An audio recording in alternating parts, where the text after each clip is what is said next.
All right, I need a file stamp for an MTR, please.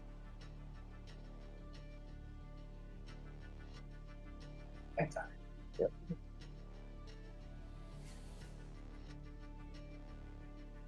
So the last time we were here, on September 29th, he pled not true to violations 1 and 1.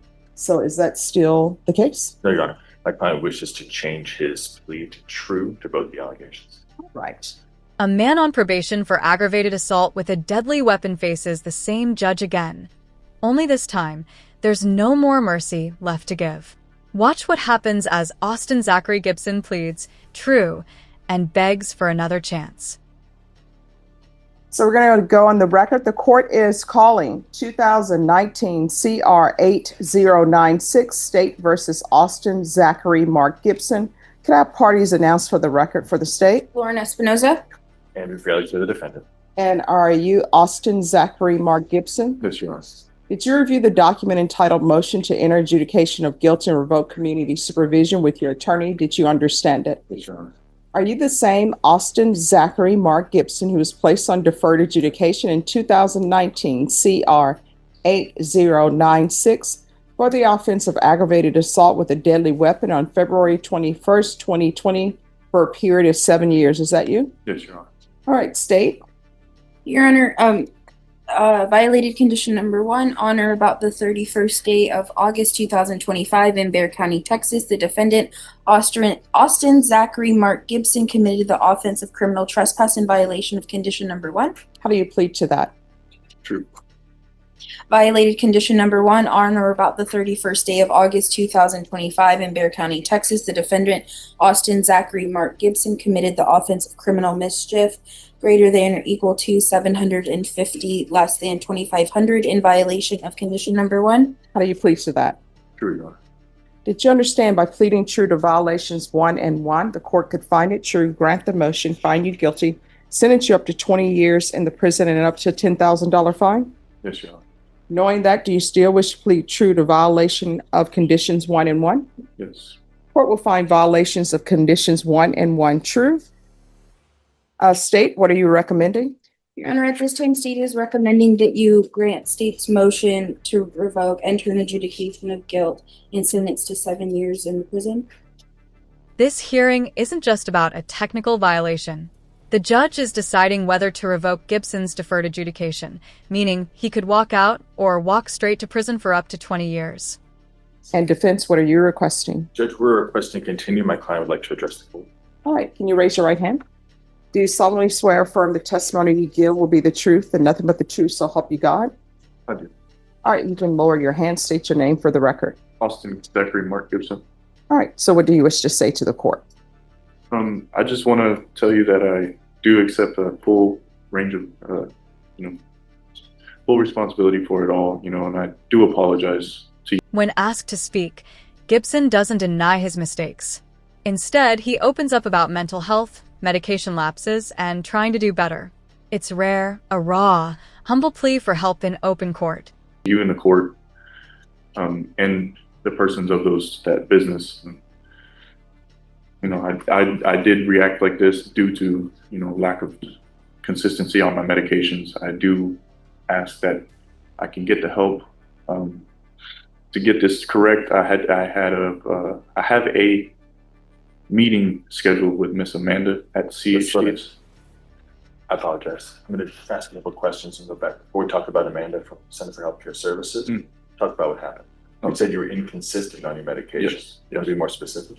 A lot of the inconsistencies would be, getting up very early for work, like 3 a.m. I wouldn't, out just pack my lunch and out the door. Being there's time that my phone isn't charged or plugged in, or even the noise, because my little girl would like to grab my phone.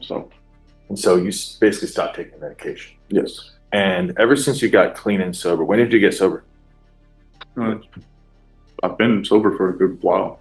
Ever since you got out of Lifetime, pretty much? Yes. With one minor exception, but you've tested negative on your UAs since October of 2024. So basically for the last year, you've been all negative on all your UAs. Yes. And you successfully completed Lifetime recovery inpatient.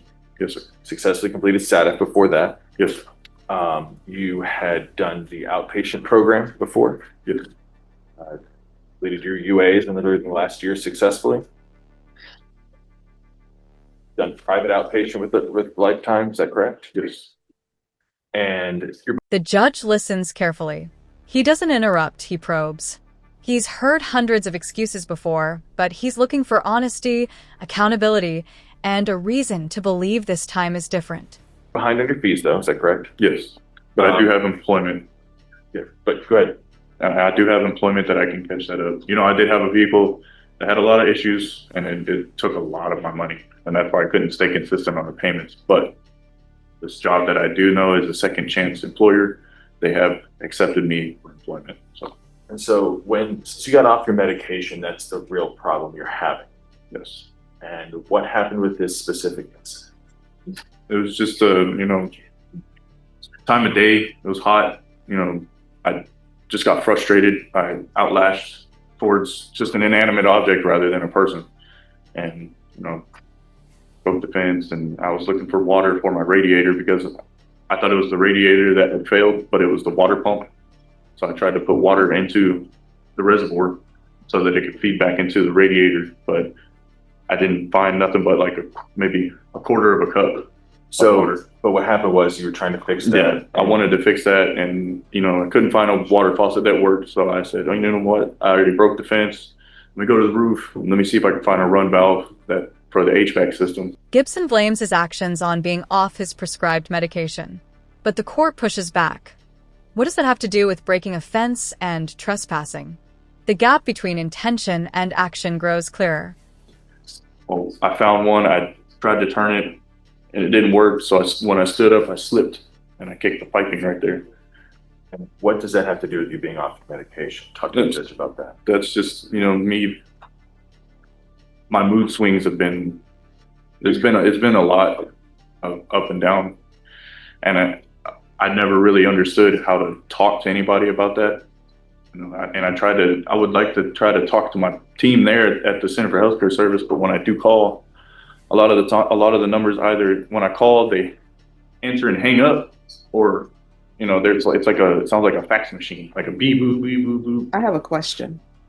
Yes, sir. You've been before me previously for a violation of condition number 1. Yes. And whenever there's a violation of condition number 1, that's a new charge. So what was your previous violation of condition number 1 for? I can't recall. All right. Could somebody look that up and tell me what that previous number 1 was? Because once you had a violation of condition number 1 for that time, the court denied the motion, and that's when you got sent to lifetime recovery. And the motion was withdrawn. So there was a previous number 1. Yes. What was the previous number? In 2023, the new offensive assault was withdrawn on 2023, and conditions were amended to include drug court, lifetime recovery. All right. So that was an assault. And who was the complainant in that assault? It was my wife. The name? Claudia. Russian. Yes. And now I have a letter, defense exhibit number 1, with her saying, there were some issues between you as far as you're not doing your medications. Yes. All right, continue. I'm just trying to get the sequence of events in my head. Yes. All right. And it's just been there's not much else I could say about it. It's just, I've had a lot of, problems within myself trying to find either courage or, cry out. I'm not sure, but I didn't know that I could even come to you. A lot of people told me in the jail that I could ask you. No, because let me just tell you, let me stop you right there. You're saying that you can't come to me. No. I don't believe that. And let me tell you why I don't believe that. And your counsel will tell you this. Everyone in this court who is placed on probation, I let them know. If they have an issue, let their officer know. If they feel as their officer is not addressing it, then you can come back to me. And every time that somebody's had a motion to revoke, if I've continued them, I tell them that. So don't start with, I didn't know I could come, because that's not true. Yes.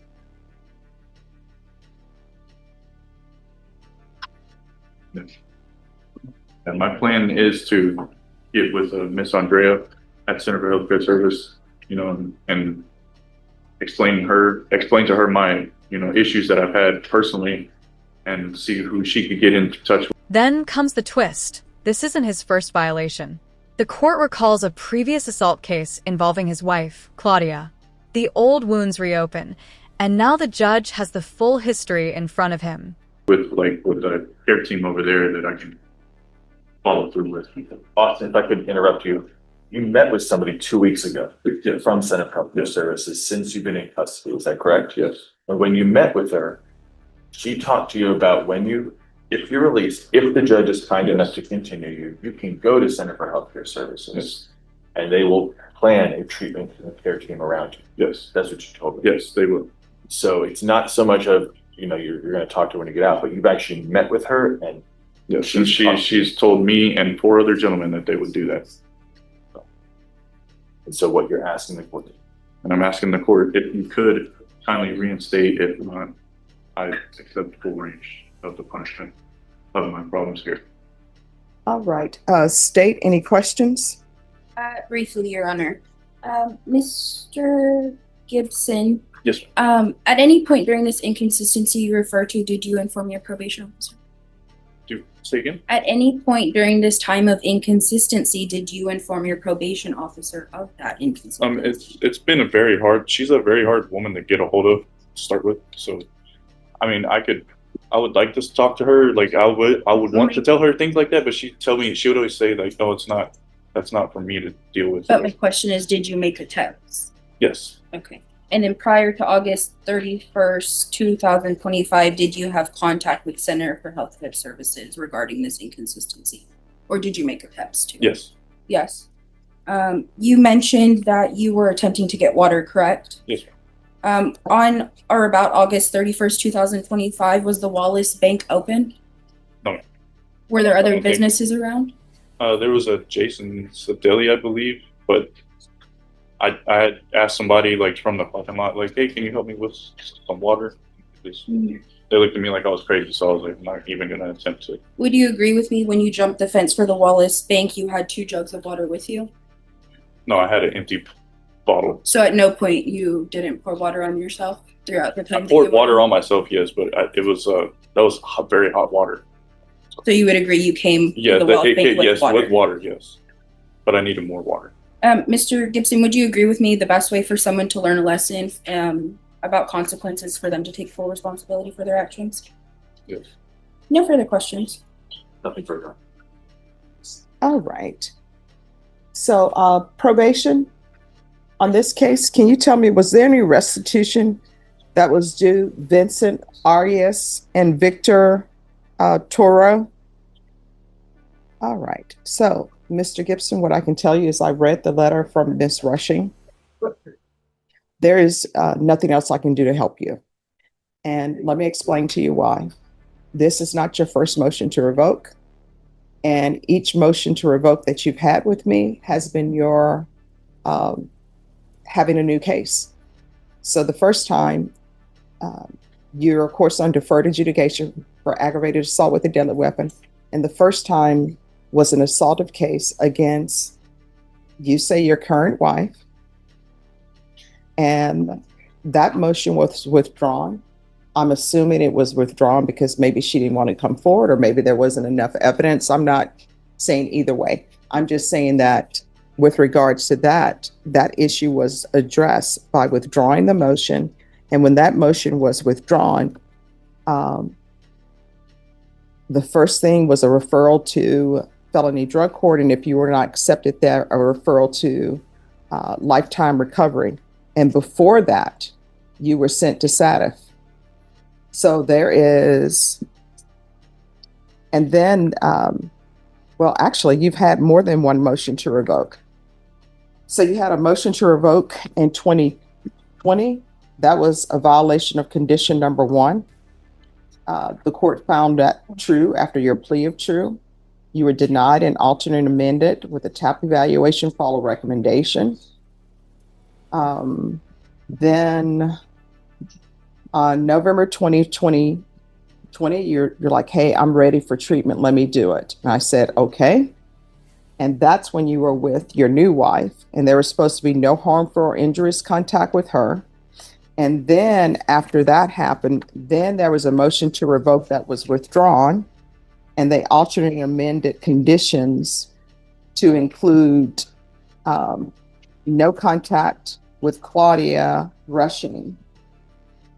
And here we are with another number one. And based upon the state's cross-examination and your answers, this wasn't about your seeking water. You had 2 jugs of water, and you actually poured water on yourself instead of pouring it in your vehicle.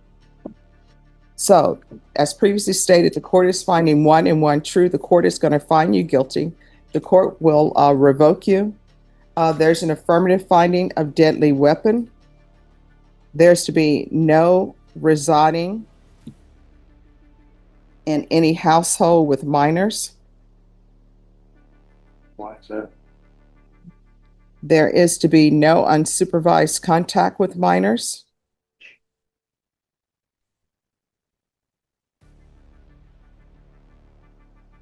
And the court is going to have the previous conditions that were previously given. There's to be no contact with Claudia Rushing.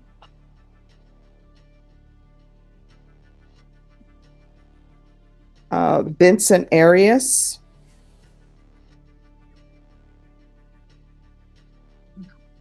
And Victor Toro. I think it's Tovar, Tovar. And the court is going to sentence you to 10 years in the prison. The court will give you credit for any time served. Credit for any time served for successful completion. Thank you. All right, if you'll let the clerks know. Successful completion of inpatient treatment. Court will recommend therapeutic community. Therapeutic community doesn't increase the time that you're in custody. It's just to provide you with help with your sobriety. Going to show you what's entitled Trial Court Certification of Defendant's Rights to Appeal. Did you review that with your attorney? Did you understand it and sign it? All right, you do have a limited right to appeal. That right to appeal is as it relates to the allegations in the motion, not the fact that you are in deferred adjudication. Quick question. Sure. That my wife is all I have out there, and I understand that, you know, what I did was wrong, but she's the only person I have. So here's the thing. I understand what you're telling me, but what I'm telling you is based upon the allegations of your previous assault against her. You all agreed that the motion would be withdrawn, and this is from 2023, I believe. You agreed that it would be withdrawn and that there be no contact with her. So the court is following the previous condition. Please let me at least talk with her, because that's my daughter. You know, that's my family. That's all I have. No, she, in the letter that I received, she states in that letter that those are her biological children, not your biological children, that you have a biological child with someone else. No, it's with her. No, that's not what's in the letter. With Claudia Rushing? Yes, I have a little girl, Athena Gibson. That's not what she put in the letter. Yes, I have a biological daughter with her, Your Honor. Well, what I'm telling you is when you're released, you're not allowed to have any contact with her. When you're at the prison, you're not allowed to have any contact with her. You're not allowed to have any unsupervised contact with minors, and you're not allowed to reside in any home where there are minors. And that's based upon the letter that was presented to me. That's based upon your current actions. And Judge, could we modify that to allow him to have contact with his biological daughter? No unsupervised contact with minors. All right, thank you.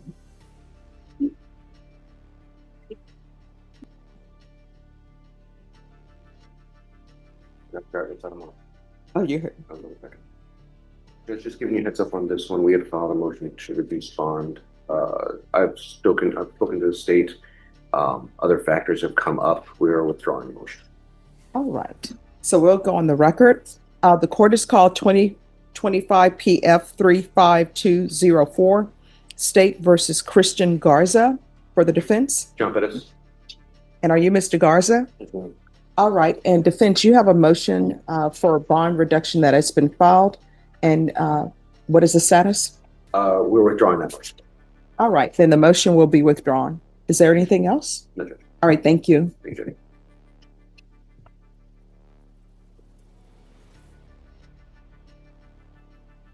Suarez Marino. So this is a motion. He's requesting a bond reduction. His next court date is October 20th, and that's for discovery. All right, the court is calling 2025 CR 007922, State versus Jesus Suarez Marino. I believe this is family violence. Yes, All right, could I have parties announced for the state? Defense? I'm here by the end of the defense. And are you Jesus Suarez Marino? Yes, ma'am.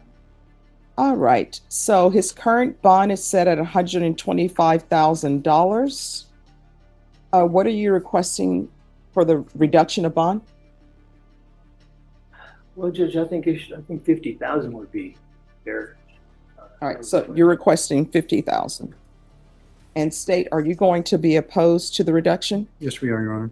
All right, defense, do you have any evidence? I do, Judge. Yes. But my witness is unavailable today, so I will need to withdraw the motion or reset it for another day. All right, when will your witness be available? I have to get a hold. All right, so what we can do, is your witness able to appear by Zoom? Okay. All right, are you going to object to their witness appearing by Zoom? No objection. All right, so if you'll speak with Ms. Ferguson, and that way we can take care of it today. If you feel more comfortable with them being in person, just let us know. We can reset it, or otherwise they can appear by Zoom. I would prefer to reset it, Judge. All right, so Ms. Ferguson, this motion will be withdrawn, and we're still on the record, correct? Yes, ma'am. All right, so defense, are you withdrawing the motion to reduce bond? I am, Your Honor. All right, the motion will be withdrawn. Thank you. Thank you. You're welcome.